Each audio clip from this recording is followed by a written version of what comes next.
Hola, bienvenidos y bienvenidas todas y todos a esta clase, donde veremos cómo se relaciona por llamarla de alguna manera, uniformidad en la producción editorial con la censura, cómo se aplica indirectamente como un modo de censura. La cual, si bien no es una censura tal como la conocemos, pero veremos que sigue siendo una censura. Ahora, el desarrollo de este tema está concebido desde lo editorial, es decir, desde las decisiones que toman las casas editoriales, pero de todas formas, quisiera comentar aquí, relatar un hecho que sucedió hace poco, en marzo de 2021. En algunas librerías independientes, pequeñas, barriales, de la ciudad de Buenos Aires. Esas pequeñas librerías que solo se dedican a vender libros, que no venden papelería, no venden otra cosa, se dedican solamente a los libros.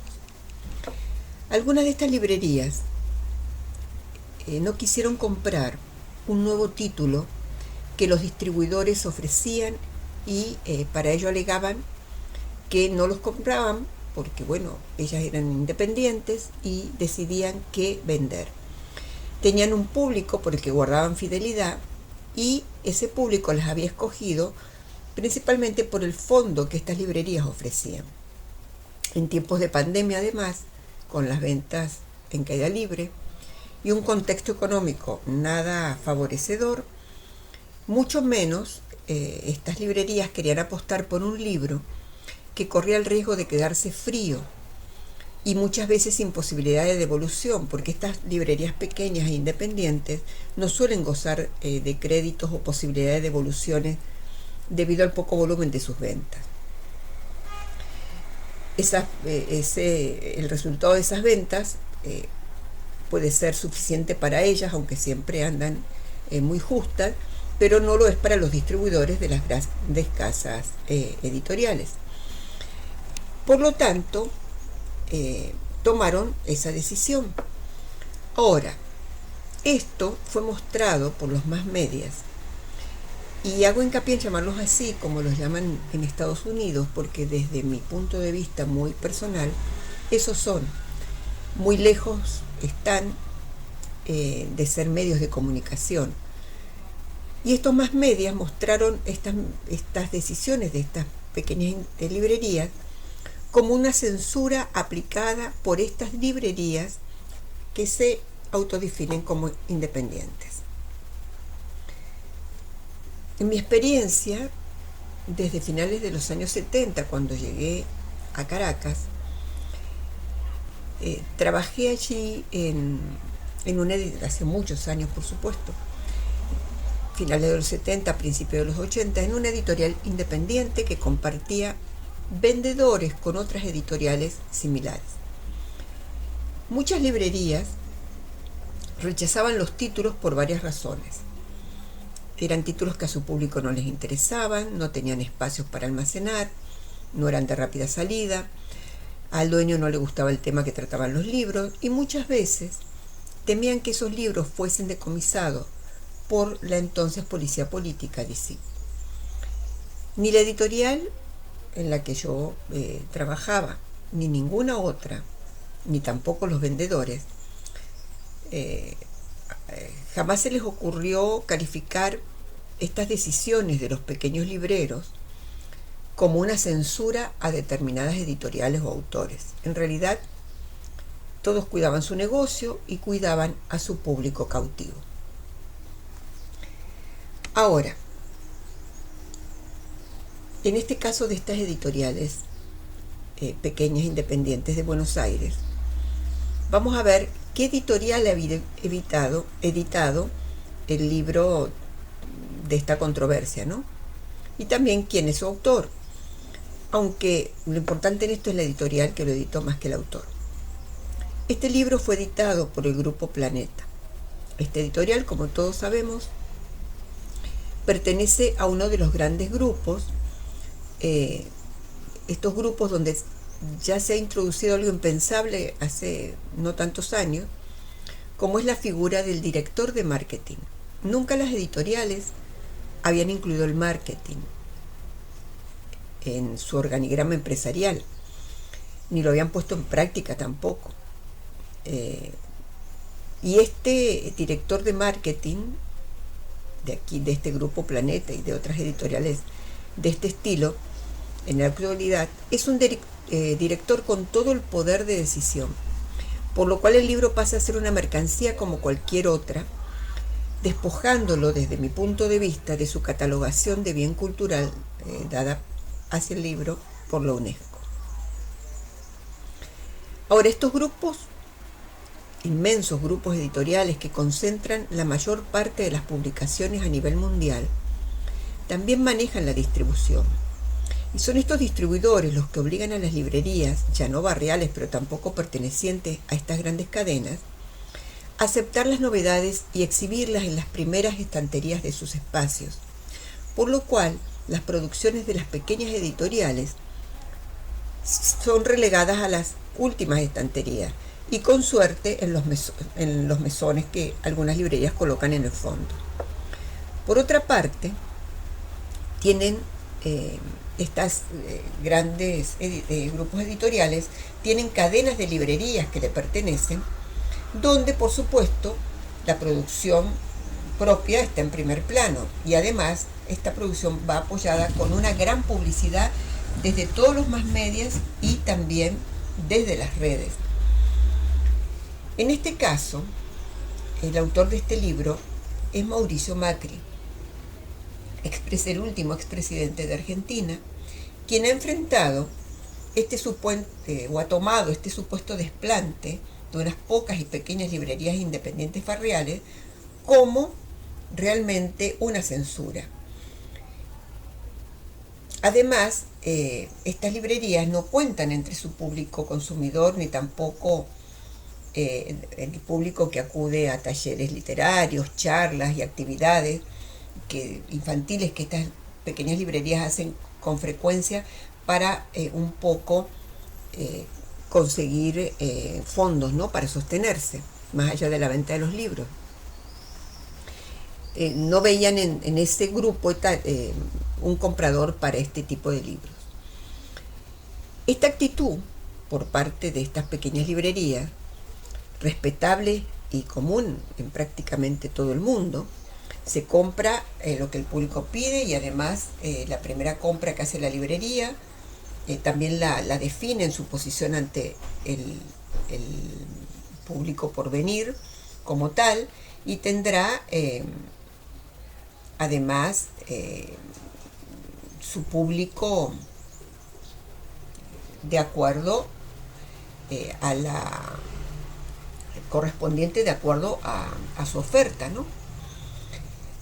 Pero todo esto ha hecho que los medios de comunicación le den una cobertura desproporcionada, acusando a estas librerías de ser censoras, y nadie se refiere a la censura que practican los grandes grupos, como Planeta, continuamente, además con un apoyo económico difícil de igualar cuando nos ofrecen lo que el público quiere, lo cual termina siendo lo que ellos hacen que el público quiera, en una perversa cadena de consumismo, presión y sumisión por parte del consumidor de esos libros, ya no lector crítico, sino consumidor. En última instancia, esta actitud de las librerías, este tipo de librerías, son lo que se llaman librerías de nicho. Son librerías que van hacia un público especial, que eso le dan, y ese público se identifica con esa librería. Y eso es lo que pasa con este tipo de librerías pequeñas. Las librerías de nicho, como son llamadas, tienen también muchas más posibilidades de sobrevivir que las librerías abiertas a todo tipo de títulos, ¿no?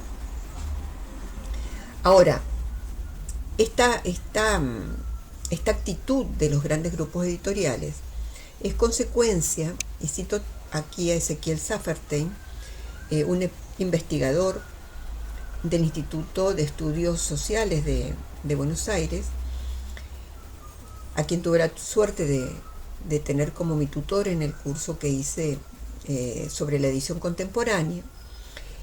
Y él se refiere a que la financiarización del sector editorial latinoamericano introdujo la necesidad de maximizar ganancias, lo cual promovió cambios en los modos de producción y circulación y en la manera de hacer y pensar de los editores. Obviamente, estos cambios, debido a toda esa etapa de financiarización que pasó ese sector latinoamericano, que necesitaba como realmente tener un soporte financiero, trajo todos estos cambios. Ahora, ¿qué pasó? Se comenzó a dar importancia a la oferta sin tener en cuenta la demanda, y su producción se dirigió a un público masivo con un único fin, el comercial. Y no estamos hablando de que las editoriales o las librerías no tengan que tener fines comerciales. Es muy importante la parte comercial en todo este tipo de proyectos, porque no hay otra manera de sobrevivir en el mercado y en este mundo que vivimos. Por lo tanto, el tener entre todos los fines el comercial no es algo para señalarlo como algo malo, pero sí tenerlo como único fin. Esto que comenzó a fines del siglo pasado se acentuó hoy con las redes y con las llamadas nuevas tecnologías, pero ya a niveles inimaginables, utilizando hasta concursos de escrituras en redes. No sé si ustedes los han visto, por ejemplo Random House hizo mucho, para de esta forma navegar en los gustos de los nuevos consumidores, con el único fin como editores de vender libros, no importa cuál. Y no olvidemos, una vez más, que el libro es un bien cultural, por eso es un bien protegido. Por eso hay institutos como en Francia, el Instituto del Libro, que protege al libro. Por eso el libro tiene respaldos de los estados y tiene un tratamiento especial frente a otras mercancías, ¿no? Por lo tanto, podemos reforzar esta postura desde el punto de, como editores que somos o queremos ser, volviendo, no sé si recuerdan, a André Schifrin. Él sufrió en carne propia cuando dirigió una editorial con un catálogo realmente de mucho prestigio, como era el catálogo de la editorial Pantheon Books. Esta editorial, pasando por un muy mal momento, fue comprada por Random House. Eso fue a finales de los 90, principios de los 2000. Para este editor, un editor con mayúscula, la figura del editor desaparece y su puesto es ocupado por los agentes de marketing, volviendo así el libro a una mercancía más y despojándolo de cualquier valor simbólico y cultural, un poco lo que le acabo de decir. Y esto lo dijo Schifrin en una entrevista, o no sé si en el Dinero y las Palabras, a principios del 2001, creo. De todas maneras, de esto paso bibliografía. Si revisamos los catálogos de los grandes grupos, comenzando por Penguin Random House, el grupo más grande en este momento del mundo, y también de Planeta, nos daremos cuenta de la importancia que tiene el director de marketing en este momento en la escogencia de los títulos. Es decir, no es que hace una investigación de mercado a ver qué posibilidades tiene este libro, sino ya va a la escogencia de los títulos. Y esto es una manera de censura. Ya no es la censura vulgar de quemar libros o de decomisar librerías. Esta es la censura que nos impide a nosotros como lectores acceder a lo que podamos creer que es lo mejor para enriquecernos como seres humanos y sociales. Esta es una censura que nos impide acceder a la bibliodiversidad. La censura que nos obliga a escoger dentro del arco que traza un director de marketing de una transnacional, y dentro de ese arco lo que él considera que son los títulos que más puede favorecer económicamente al grupo editorial. Y eso es lo que nos queda a nosotros para consumir.